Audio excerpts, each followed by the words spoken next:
Hi all. ఇంగ్లీష్లో చాలామంది కంగారు పడేది, చాలామంది మిస్టేక్ చేసేది, అసలు బాబోయ్ ఇది నా వల్ల కాదు అనిపించేది ఏంటో తెలుసా? Active voice, passive voice. ఈ వీడియో పూర్తిగా చూడండి. అర్థం కాకపోతే మళ్ళొకసారి వెనక్కి వెళ్ళి చూడండి. చాలా క్లియర్గా, చాలా ఈజీగా నేను ఈ యాక్టివ్ వాయిస్, పాసివ్ వాయిస్ చెప్తున్నాను.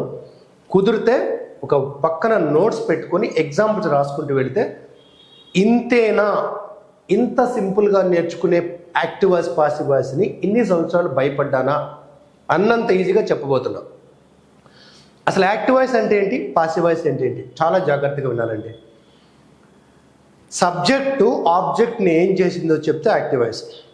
సబ్జెక్టు ఆబ్జెక్ట్ని ఏం చేసిందో చెప్తే యాక్టివ్ వాయిస్. నేను కుర్చీ విరగొట్టాను. నేను అనేది సబ్జెక్టు, కుర్చీ అనేది ఆబ్జెక్టు. ఏం చేసా? విరగొట్టాను. ఆబ్జెక్టు సబ్జెక్ట్ చేత ఏమి చేయబడిందో చెప్తే పాసివ్ వాయిస్. ఆబ్జెక్ట్ సబ్జెక్ట్ చేత ఏం చేయబడిందో చెప్తే పాసివ్ వాయిస్. కుర్చీ నా చేత విరగొట్టబడింది. సో మళ్ళొకసారి చెప్తున్నాను. సబ్జెక్ట్ ఆబ్జెక్ట్ని ఏం చేసిందో చెప్తే యాక్టివ్ వాయిస్. ఆబ్జెక్ట్ సబ్జెక్ట్ చేత ఏమి చేయబడిందో చెప్తే పాసివ్ వాయిస్. ఇక్కడ వరకు క్లారిటీ వచ్చింది కదా? మళ్ళీ ఒకసారి చెప్తున్నాం. సబ్జెక్టు ఆబ్జెక్ట్ని ఏం చేసిందో చెప్తే యాక్టివ్ వాయిస్. ఆబ్జెక్ట్ సబ్జెక్ట్ చేత ఏమి చేయబడిందో చెప్తే పాసివ్ వాయిస్. మేము చిన్నప్పుడు చదువుకున్నప్పుడు అన్ని స్కూల్లో ఒకే ఎగ్జాంపుల్ చెప్పేవాళ్ళు. Rama killed Ravana, Ravana was killed by Rama. మీ స్కూల్లో కూడా అదే చెప్పారు కదా? రైట్. కానీ ఇప్పుడు అది కాదు. చాలా ఈజీగా చూద్దాం. అసలు ఎందుకు ఈ పాసివ్ వాయిస్? ఎందుకంటే సబ్జెక్ట్ కన్నా ఆబ్జెక్ట్కి ప్రయారిటీ ఇస్తున్నప్పుడు, అంటే మనకు అక్కడ ఎవరు చేశారనే కదా, పని అయిందా లేదా. ఇప్పుడు వర్క్ హ్యాస్ బీన్ డన్ అంటే పని అయిపోయింది. ఎవరు అక్కడ ఆబ్జెక్ట్, అంటే పాసివ్ వాయిస్ అంటేనే ఆబ్జెక్ట్ ప్రయారిటీ అని అర్థం, అంటే ఆ పనికి ప్రయారిటీ అర్థం. ఒకసారి చూద్దాం. ఒక 4 రూల్స్ ఉన్నాయండి.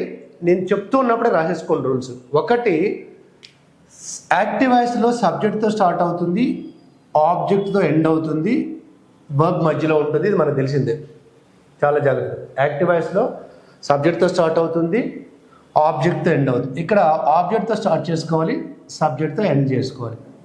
సో రూల్ నెంబర్ 1 ఏంటి మనకి ఇక్కడ? రూల్ నెంబర్ 1 ఏంటంటే సబ్జెక్ట్ ప్లేస్ని ఆబ్జెక్ట్ ప్లేస్ని మార్చాలి. గుర్తుపెట్టుకోండి. ఒకటి, సబ్జెక్ట్ ప్లేస్ని ఆబ్జెక్ట్ ప్లేస్ని మార్చాలి.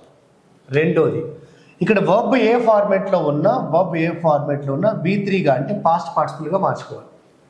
వర్బ్ ఏ ఫార్మేట్లో ఉన్నా ఫాస్ట్ పార్ట్, ఇక్కడ మీకు ఒక గీత గీస్తానండి, చాలామంది కన్ఫ్యూజ్ అవ్వడం ఛాన్స్ ఉంది. వర్బ్ ఏ ఫార్మేట్లో ఉన్న V3గా మార్చుకోవాలి. సో రూల్ నెంబర్ 1 ఏంటి చెప్పండి?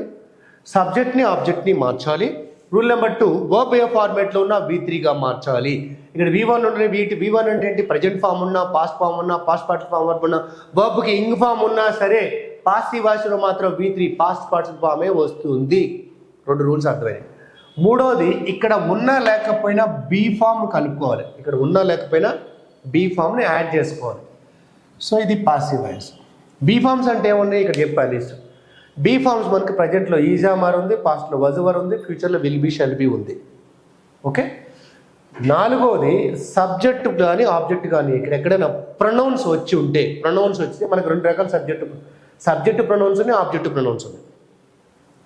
ఇక్కడ సబ్జెక్ట్ ప్లేస్లో వచ్చిందనుకో, ఇక్కడికి వెళ్తుంది, ఆబ్జెక్ట్ ప్లేస్కి వెళ్తుంది. కాబట్టి అప్పుడు మనం ఏం చేస్తున్నాం? మనం రివర్స్ చేస్తాం. మనం అంటే ఈ ఫార్మేట్ వస్తే ఇందులోకి వెళ్ళాలి, ఈ ఫార్మేట్ ఇందులోకి వెళ్ళాలి. మీకు అర్థమయ్యేటట్టు చెప్తాం. ఒకటి, సబ్జెక్ట్ ప్లేస్ని ఆబ్జెక్ట్ ప్లేస్ని మార్చాలి. అర్థమవుతుందా బాబు? 2, వర్బ్ ఏ ఫార్మేట్లో ఉన్న V3 అంటే పాస్ట్ పార్టిసిపల్ తీసుకోవాలి. 3, బీ ఫామ్ యాడ్ చేయాలి. 4, ప్రొనౌన్స్ ఉంటే ఇక్కడ సబ్జెక్ట్ ప్లేస్లో ఉంది కానీ అక్కడ ఆబ్జెక్ట్ ప్లేస్కి వెళ్తుంది కాబట్టి మార్చుకోవాలి. మీకు ఒక ఎగ్జాంపుల్ రాస్తాను. She wrote a book. ఏ టెన్స్లో ఉంది ఫస్ట్ అది చూద్దాం. ఏ టెన్స్లో ఉంది? ఇది పాస్ట్ టెన్స్లో ఉంది.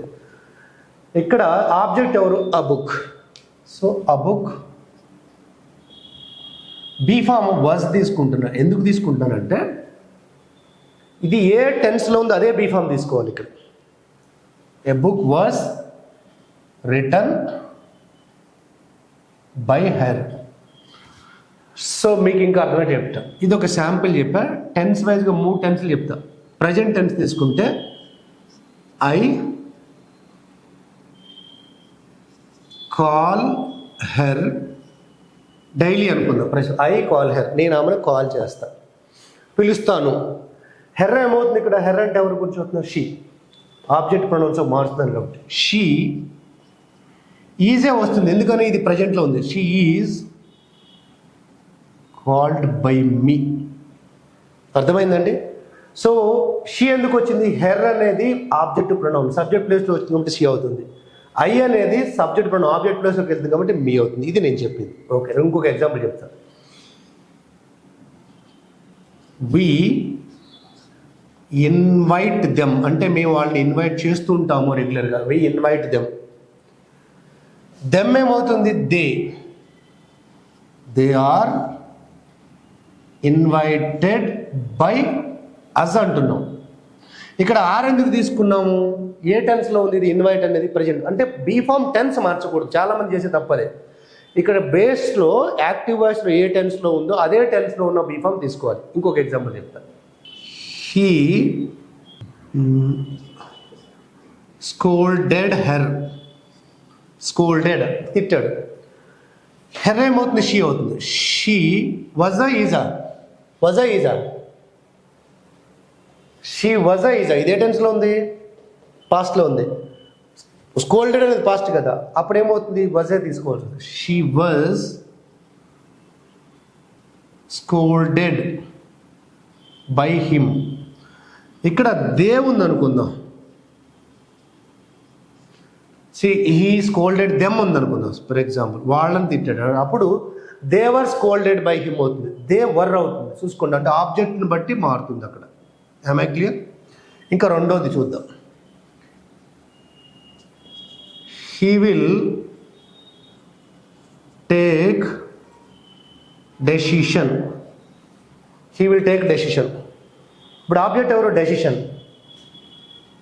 Decision will be taken by him. ఇంతేనండి. ఇంత చిన్న లాజిక్ మిస్ అవ్వడానికి మనకి చాలా చాలా కష్టం అనిపిస్తుంది. చాలామంది సార్ పెద్దగా రాయొచ్చు కదంటే మేము ఫ్రేమ్ చూసుకొని రాయాలి. ఇక్కడ ఆప్షన్స్ ఉండి మనసు ఉంటే మార్క్ ఉంది. మళ్ళీ ఒకసారి చెప్తున్నా, రూల్ చూద్దాం. సబ్జెక్ట్ ప్లేస్ని ఆబ్జెక్ట్ ప్లేస్ని మార్చాలి. Point number 1. వర్బ్ ఏ ఫార్మేట్లో ఉన్న వీటిలో తీసుకోవాలి. బీ ఫామ్ యాడ్ చేసుకుంటాం, కానీ ఏ టెన్స్ ఉంది అదే బీ ఫామ్ తీసుకోవాలి, వేరే టెన్స్ మార్చకూడదు. ప్రొనౌన్స్ ఉంటే మార్చుకోవాలి. ఈ లాజిక్ తెలిస్తే రాయొచ్చు.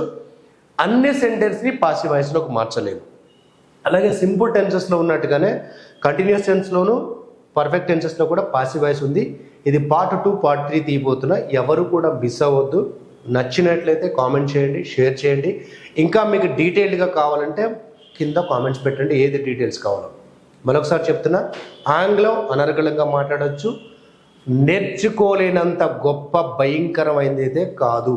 మన భయాన్ని వదిలేస్తే మాట్లాడవచ్చు. సో పాసివ్ వాయిస్ లేకుండా కూడా మాట్లాడవచ్చు. స్పోకెన్ వరకు అయితే యాక్టివ్ వాయిస్ పాసివ్ వాయిస్ అంత ఇంపార్టెంట్ కాదు. కొన్ని సందర్భాలు 1-2 సందర్భాలు అవుతుంది. ముందు బేసిక్స్ నేర్చుకున్న తర్వాతే యాక్టివ్ వాయిస్ పాసివ్ వాయిస్ నేర్చుకోవాలి, లేకపోతే కన్ఫ్యూజ్ అవడానికి అవకాశం ఉంది. ఇంకెందుకు ఆలస్యం? ఆంగ్లంలో అనర్గళంగా మాట్లాడండి, మా సహాయం తీసుకోండి.